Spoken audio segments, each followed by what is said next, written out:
Hi everyone, and welcome to today's lesson. I'm going to be explaining the basic concepts of developing form in a drawing or painting today.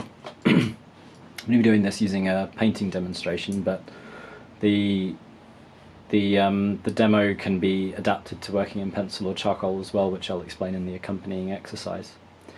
I'm just using paint because it's quite a quick medium to lay everything in and explore the ideas that I'm going to be talking about. So I'm going to be doing it sequentially and talking about each part of a drawing or painting that emphasizes form, which is essentially, form is basically creating a three-dimensional illusion in a painting or a drawing. So if you want to give the illusion of something being three-dimensional in a 2D surface, so in a canvas or on a piece of paper, you'll need to be aware of the concepts that relate to form. So they basically use a combination of light shapes and dark shapes, and then halftones that connect these groupings. So hopefully once you've watched this, you'll understand a bit better when I talk to you about light shapes or dark shapes or shadow shapes. When we talk about cast shadows or the Bedbug Line, those sorts of things I'm going to go through one by one. So I think the best thing to do is just to get started. And I'm going to begin by just blocking in a basic kind of neutral background, so kind of mid-grey background. I'm just using black and white, so I've got titanium white and ivory black, just to simplify things. At some point I'll be doing a slightly more complex exercise which will be called a flesh ball, which sounds really interesting.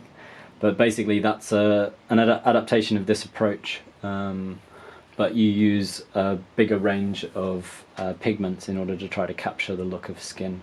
And it's a good way to learn how to paint skin, flesh tones. But today we're just going to be using black and white because all we're doing is exploring form in a purely monochromatic way.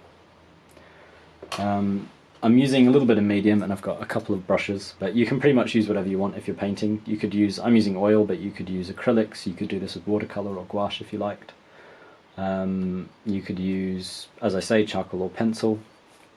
Anything works really, so long as you're just kind of adhering to the basic principles that I'm talking about. So to begin with, I don't know if you can see, but I've faintly drawn in a circle, which is going to be the basis of my sphere that I'm going to be rendering in this exercise. And I've also faintly drawn in a cast shadow. So we're assuming, in this instance, that the light is coming from this direction here. So there's going to be a single light source hitting the sphere. I'm not actually working from any reference, I'm just doing this from my head. But using the basic principles of developing form and kind of understanding what shape a sphere is, we'll be able to make it something that looks roughly like a sphere, even though we're not actually looking at a ball at the moment. But in this situation, there's a single light source which is bringing light rays from up in this top left corner. So to begin with, I'm just going to block in a kind of average grey background up to this list of what we're going to be working on and around these shapes that I've drawn.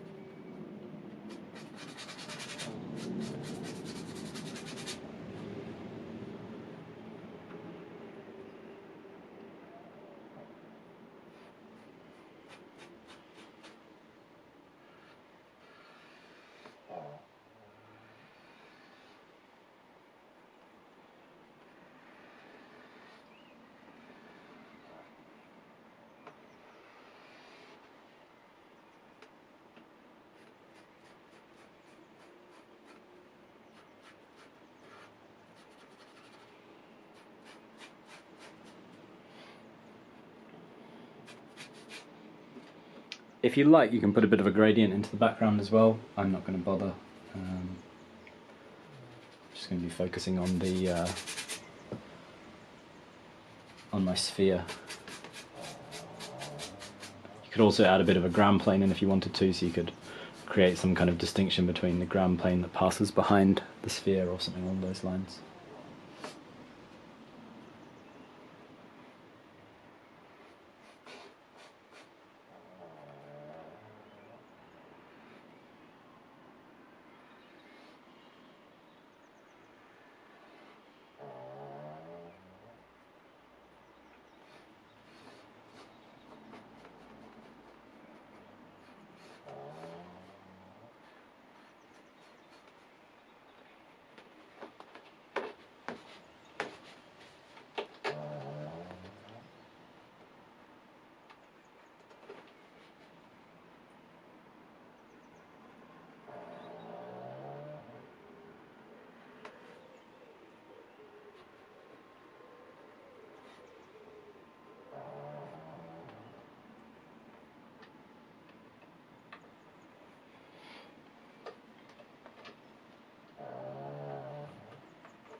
So I've been using a fairly thick brush, but I'm just going to go in anywhere you find that requires a little bit more detail.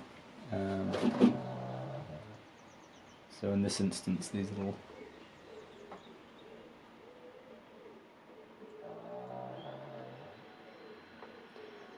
portions you could swap to a finer brush if necessary.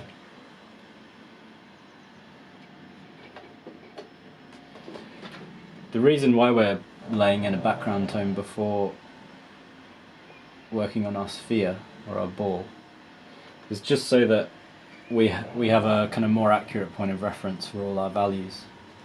You could also work directly onto a grey toned canvas, so everything could be grey before you even start drawing or painting. But basically you don't want to have a kind of white background while you're trying to decide on your value relationships inside the sphere, because it will make your decisions less accurate. So painting and drawing is, when trying to paint and draw representationally, you always want to be aware of the effect that relationships have on the sense of form in the image. And we'll talk about that a little bit more when we start to get into things like the shadows and the halftones.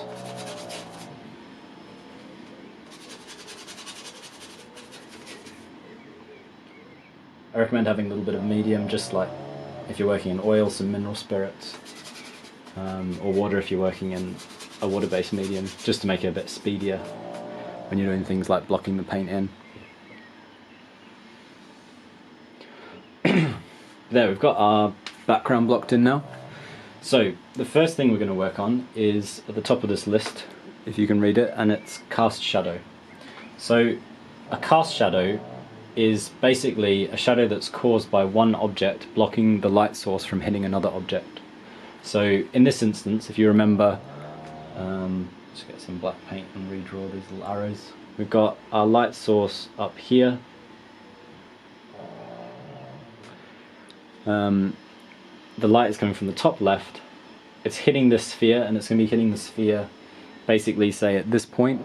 We're going to call that the highlight ultimately. Hitting the sphere there, and then the sphere is breaking the light as it goes down and hits this ground plane. So below the sphere there's a ground plane that it's sitting on, and the sphere is blocking the light from reaching it, which is why I've left this kind of cutout shape here.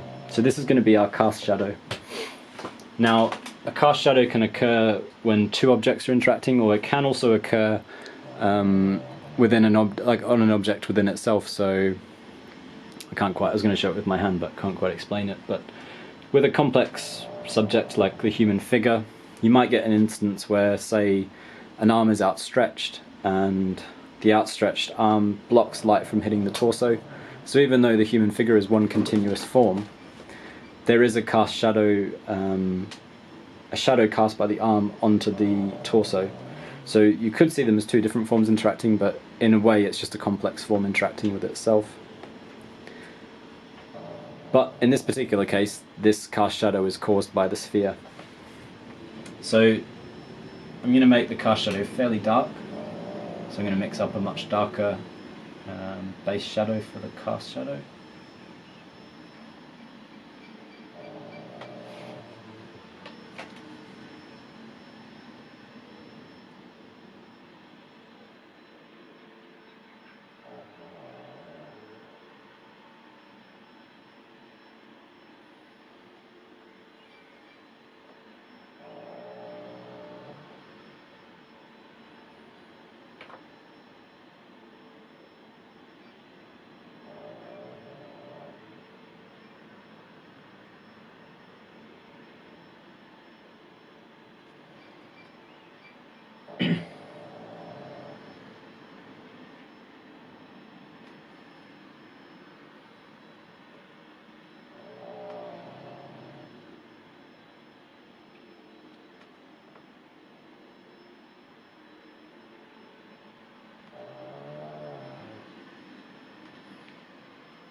So for the initial lay-in, I'm just going to put a single flat value for the cast shadow.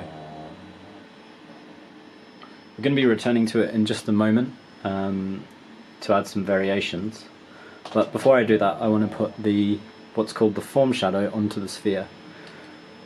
So a form shadow is the other major type of shadow that you'll work with in most situations, and a form shadow occurs because an object, or the kind of three-dimensionality of an object, causes part of it to turn away from the source of light, and that creates a form shadow. So in the case of this sphere, we said that the light source is hitting, say, this point here in the top left corner of the sphere. At some point, because the light source is coming from a single point and the sphere is kind of emerging and turning around, there will be a point where no direct light is hitting the surface of the sphere anymore, and that creates a kind of crescent shape. So the most obvious example of this is the moon. So as the moon's relationship to the sun changes, you'll see a crescent shape form, and that's because the moon is a sphere and it's catching light in a variety of ways. So if the sun is hitting the moon directly from the side, the shape is kind of like an exact half crescent. As it starts to turn around one way or the other, it either becomes a dark crescent because the light is mostly hitting the surface that you can see, or it just becomes a very slight light crescent because the sun is turning around, or the relationship between them is changing so that the sun is only catching one edge of the moon as you see it. So in this instance we're going to place our form shadow probably about 1/3 of the way across the surface of the sphere. And our form shadow is going to be a little bit lighter, the base value is going to be a little bit lighter than the cast shadow, just to distinguish them. So probably started that a little bit too high up, so I'm going to go, say, this point to about this point here.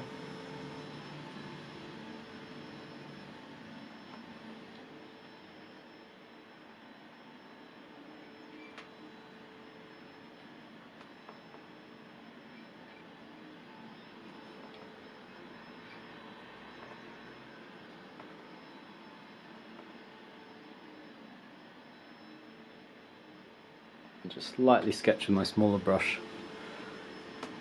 an approximate curve for this form shadow. So this is going to remain light, so that's being hit directly by this light source, and this is going to be where I'm going to place my form shadow now.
So I went a little bit over the edge of the sphere, so I'm just going to go in and touch that up slightly.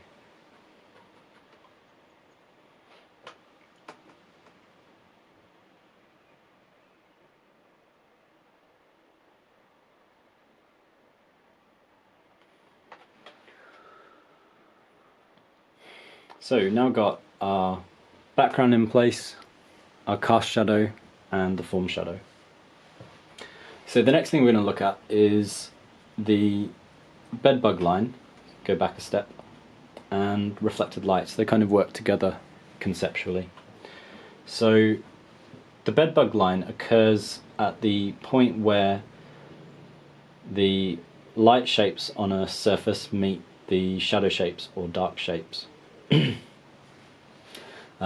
Essentially the point where the form shadow becomes apparent. Now, the reason it's called the bedbug line, there are other names for it, the terminator, so the point at which light terminates, but I'm going to call it a bedbug line. And the reason it's called bedbug line by certain people is because bedbugs supposedly run along the point between a shadow and light, so that they're less visible, basically. Now, what happens with the bedbug line is it tends to be the point at which the form shadow is darkest. There is an exception to this that I'll be talking about a little bit later, but for the most part, the darkest part of this form shadow is going to be the bedbug line. Now, that occurs in most but not all situations, and the reason being that the light source basically is up here in this top left corner, as we've been saying. The light passes down onto this object, hits this surface and illuminates it directly, this portion of the sphere. It then carries down and bounces off the floor plane, supposing the floor plane is this grey or like a whitish colour, or if there was a wall here, it bounced off the wall. Those bounced lights will then, or light rays, will basically hit inside the centre of the shadow. So they basically then illuminate the shadow internally, so it becomes kind of like a secondary version of what occurs in the lights directly. And usually the reflected lights will bounce back directly opposite to the main light source, which means that the lightest portion of a shadow shape will tend to be, say, here rather than nearer the edge of the shadow line. So that shadow line will become the darkest portion of the form shadow. It isn't always, so you want to observe things if you're working from life, but as a general rule, it's usually pretty safe to assume that's going to be the lightest part of your painting or drawing. So what I'm going to do now is basically put in reflected lights and at the same time emphasize the bedbug line. So these are the reflected lights. So I'm working with my base value that I painted just moments ago. If you were working in pencil, you could erase, or you could basically build this in as you're working.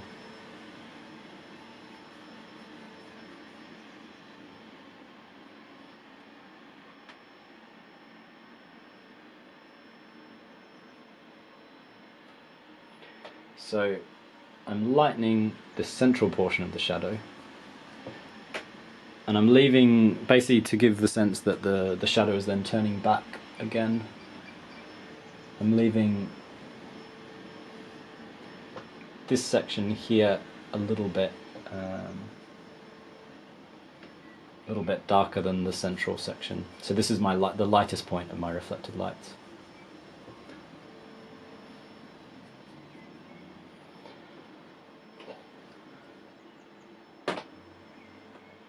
I'm going to get a little bit of black, and I'm going to darken the bedbug line as well.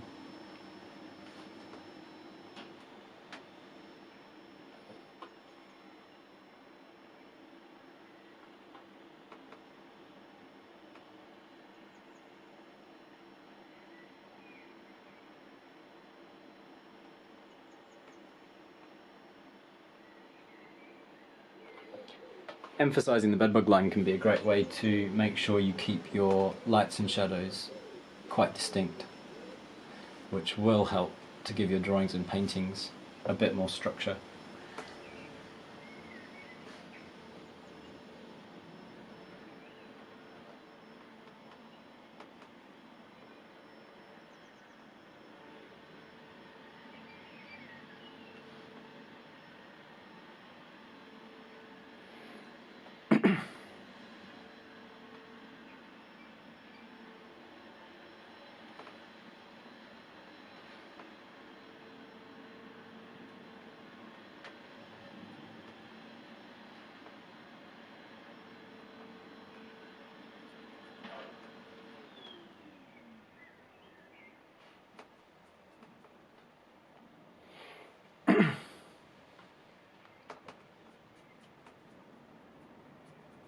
We're nearly there with these reflected lights.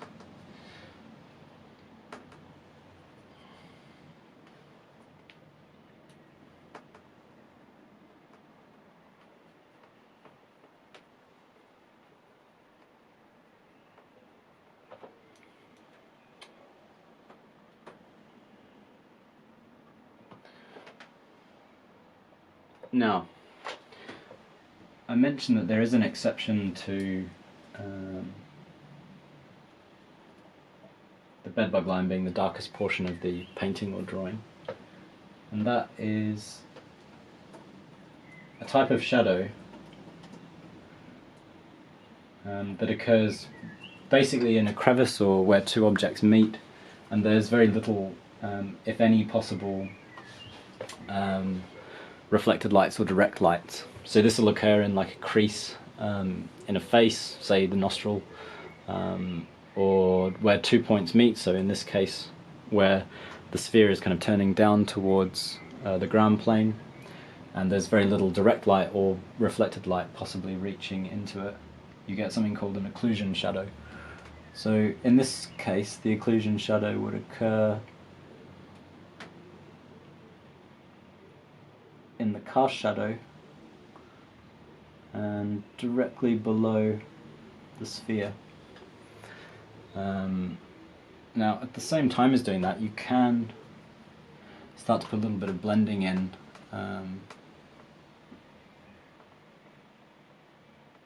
where the cast shadow meets the ground plane.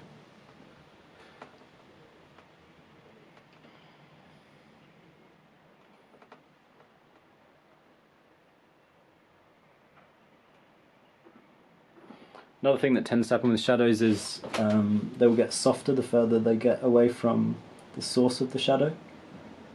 So in this particular case that means that this far edge of the shadow is going to tend towards being softer and fuzzier than the portion of the shadow that sits directly below the sphere.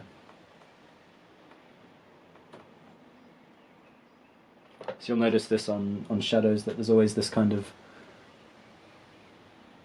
progression towards fuzziness as the shadow moves away from the source. So you can do that either by brushing in or soften things out with your finger or a second brush or a smudger.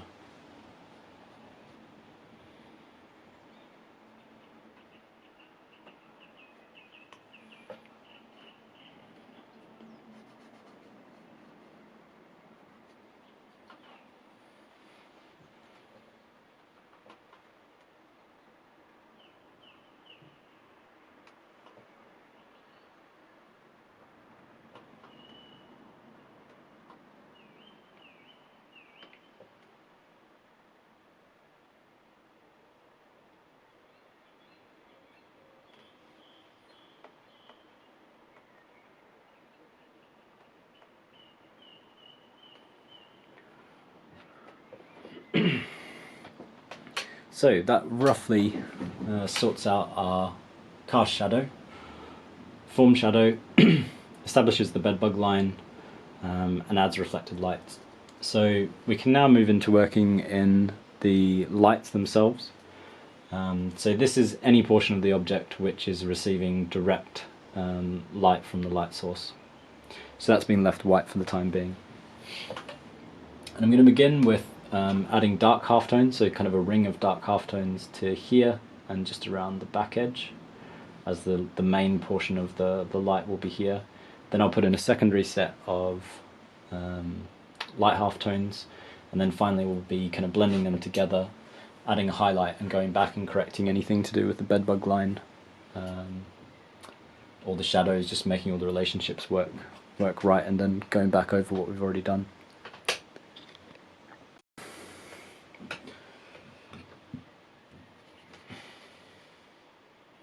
I'm going to begin by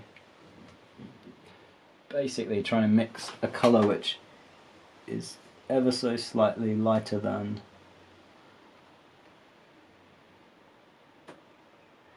the bedbug line. So that's just right.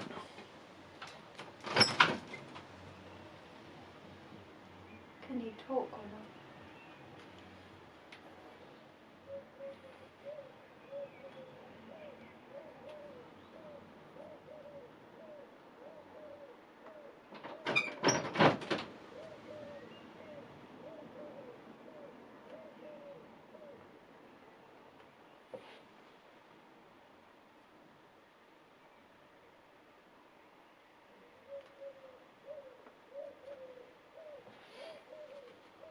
So I can add a secondary set of slightly lighter, darker halftones now.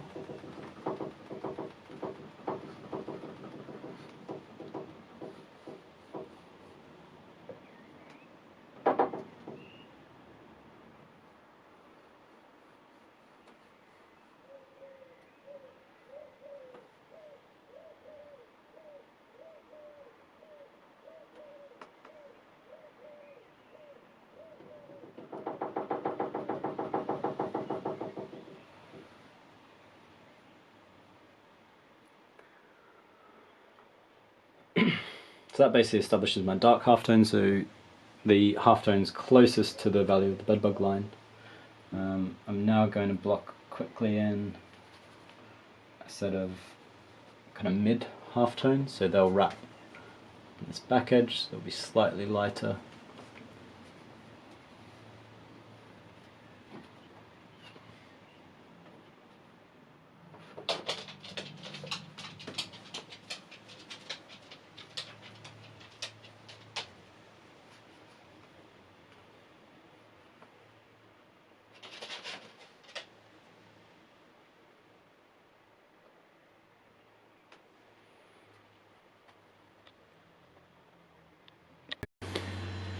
The same value as the background.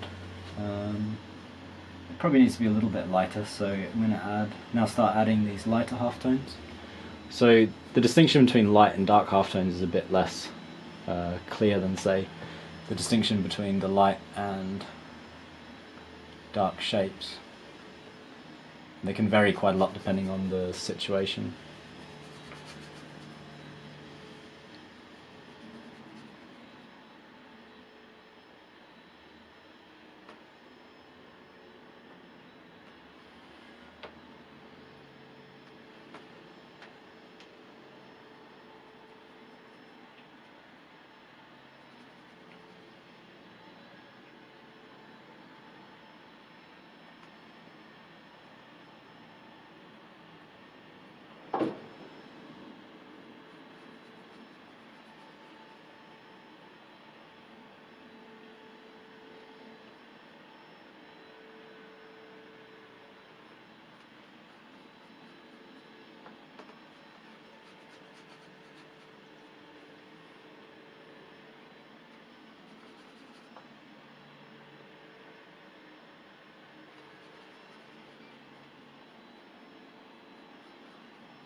So at this point we're just spending some time sort of building up the relationship in the halftones.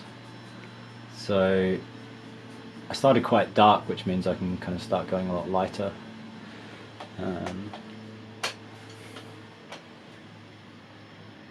the lighter halftones. I'm just doing that by just adding white paint. It's pretty straightforward.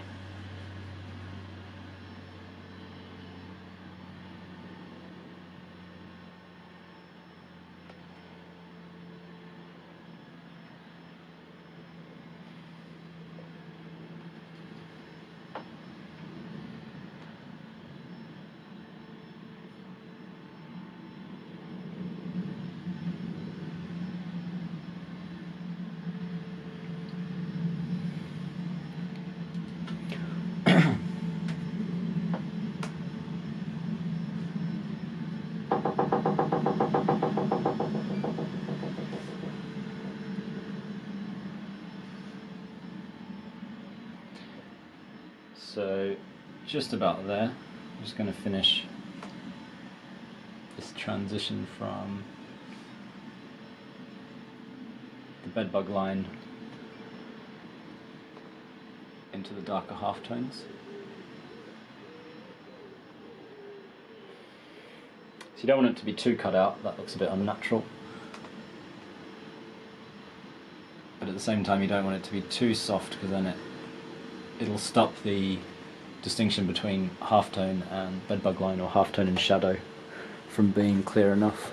Well, we're just about there with it. Starting to work quite well.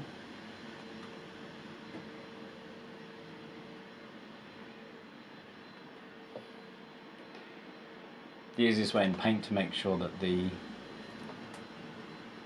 Bedbug Line remains fairly clear is to use a fairly dark paint that you mix in for your blendings. So that way, even if it blends with the value of the darker halftone, it's never going to go too light.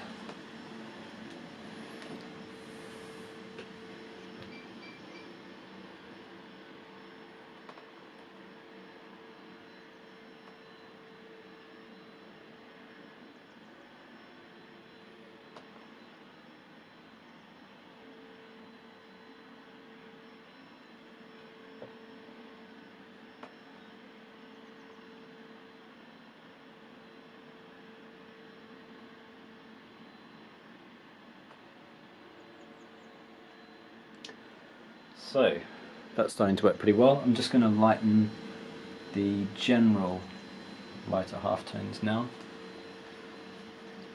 a bit more.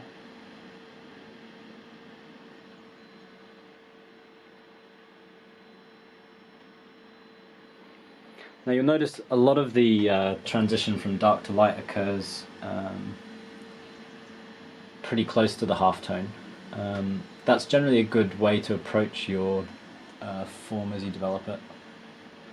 Just because if you build your darker halftones too close into the center of the light, it'll start to look a bit kind of grey and a bit sort of generally dark, kind of grubby looking almost. If you want to keep a sense of luminosity, it's good to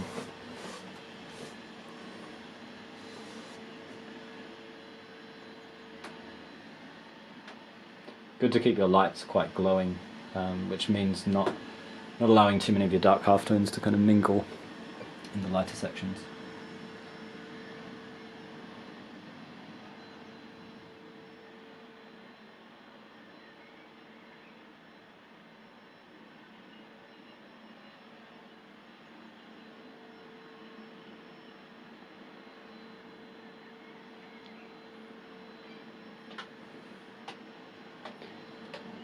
Just about there, just going to add a little bit more. A bit more general light here. Central portion. And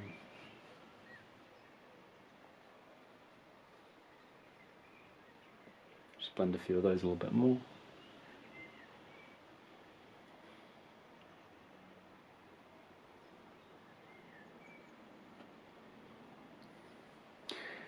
Yeah, that's pretty much it for the halftones. So we've got our darker halftones in, lighter halftones, and we blended them together, and then sort of slightly adjusted the transition into the Bedbug Line. And the final thing to do is to either clean your brush or get a clean brush, and we're going to apply highlight. So you won't always have a highlight on forms. Highlight is sort of dependent on the material of the object you're painting. So skin doesn't always have a highlight. Certain parts of the body will be more likely to have a highlight. Bits that are a bit more oily will tend to be highlighted. So noses tend to be quite oily, or foreheads where you'll often see a highlight, but something like an arm might not have a highlight. If someone's sweaty or they're wet, they'll tend to have a highlight. Glass obviously has lots of highlights, metals will, but something like a ball made out of kind of dry clay is going to be fairly matte looking, maybe more like this. So this looks like a fairly matte object at the moment, but if I take a bit of pure white paint and just add a highlight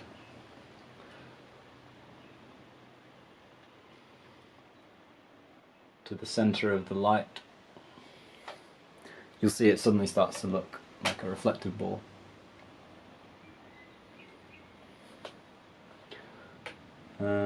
Now, an important thing to note about highlights is they are distinct from the form itself.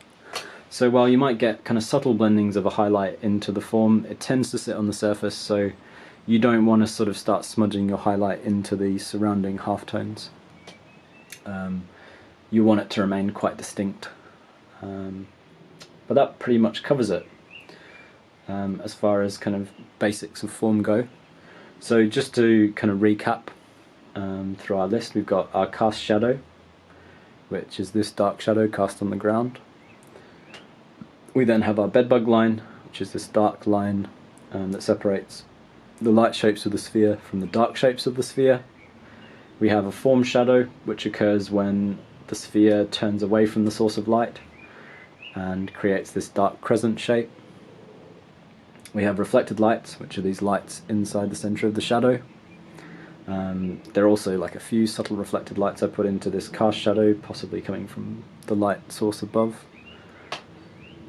Then we have our dark halftones, which are the halftones that occur just after the bedbug line but within the light. We have our light halftones, which get progressively lighter towards the center of the light source. And finally we have a highlight, which is this kind of discrete white patch that we have in the center of the light. And that pretty much covers it for the concept of form. So hopefully you'll have learnt a bit more about these terms. So in future videos that are a bit more complex, if I'm talking about reflected lights, you'll know what I mean.